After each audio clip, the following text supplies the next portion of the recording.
সকালবেলা ঘুম থেকে উঠেই দেখি বৃষ্টি হচ্ছে। বৃষ্টি দেখলে তো আমার অনেক, অনেক বেশি ভালো লাগে। ছোটবেলাতে এরকম বৃষ্টি আসলেই গোসল করতাম। কিন্তু বড় হয়ে এখন আর সেই ইচ্ছেটা যেন নেই।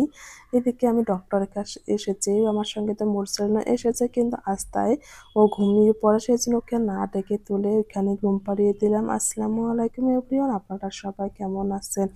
আজকে আমাদের বাসায় মুরগি রান্না করা হবে মাটির চুলায়। আর আপনারা গ্রামের বেশিরভাগই মাটির চুলায় রান্না করে। ভাবছি একটু রান্না করব আমি। গ্রামে আসার পর একটার পর একটা, একটার পর একটা কিন্তু অসুখ-বিসুখ হ্যান-ত্যান লেগেই আছে। সেভাবে যে কাজকর্ম করব সেটা করতে পারছি না। ভাবছি রান্না করি। মাটির চুলায় না রান্না করতে অনেক বেশি ভালো লাগে আর খেতে তো দারুণ হয়। আর আজকে আমি রান্না করছি মুরগি। মুরগিতে একটু আলু দেব। মুরগি তো বরাবরই মোরসাল অনেক, অনেক বেশি পছন্দ করে। সেজন্য কিন্তু আমাদের মুরগিটা বেশি খাওয়া হয়। আর এরকম খোলামেলা রান্নাঘরে রান্না করতে না অনেক বেশি ভালো লাগে। মাটির চুলার রান্না খেতে তো বরাবরই আমরা অনেক, অনেক বেশি পছন্দ করি। মাটির চুলার রান্না কিন্তু আসলেই অনেক সুন্দর হয়। এত সুন্দরভাবে চুলাটা জ্বলছিল দেখেই তো ভালো লাগছে।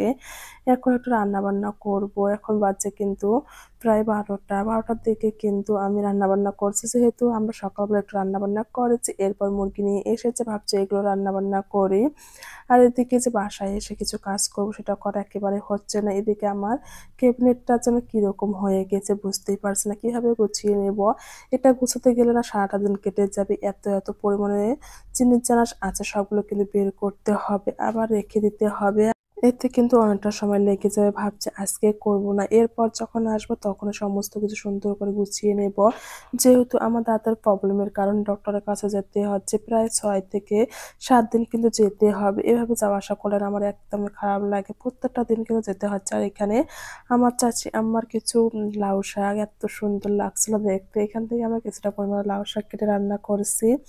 আর আজকে কিন্তু ডক্টরের কাছে আসার সময় মোরসালিনও এসেছে। কিন্তু মাঝ রাস্তায় ও ঘুমিয়ে পড়েছে। যেহেতু দুপুরবেলা ঘুমানোর একটা অভ্যাস ছিল। আর রাস্তায় আসার সময় ঘুমিয়ে পড়েছে। ভাবছি ওকে ডেকে না তুলে ওইখানেই ঘুম পাড়িয়ে দেব।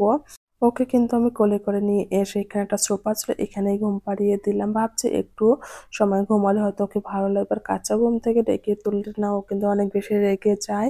এই তো ওকে আমি শুইয়ে দিলাম। এরপর কিন্তু আমি এখানে চলে আসলাম। এখানে আসলে অনেক বেশি ভয় লাগে। কখন কি করে, কি না কি হয় এটাই যেন ভয় লাগে। এই তো এখন কিন্তু আমরা বাড়ি যাচ্ছি। বাড়ি বলতে আমরা কিন্তু অলরেডি চলে এসেছি। এটা হচ্ছে আমাদের গ্রামের একটা বাজার। এটা পুরাহাট বলে। আমরা কিন্তু মূলত ৪টার সময় ডক্টরের কাছে গিয়েছি। এখন প্রায় ১০টা পার হয়ে গেছে। এই সময় কিন্তু আমরা আসলাম। আজকেও কিন্তু এক্স-রে করতে হয়েছে। সেজন্য অনেকটা লেট হয়েছে।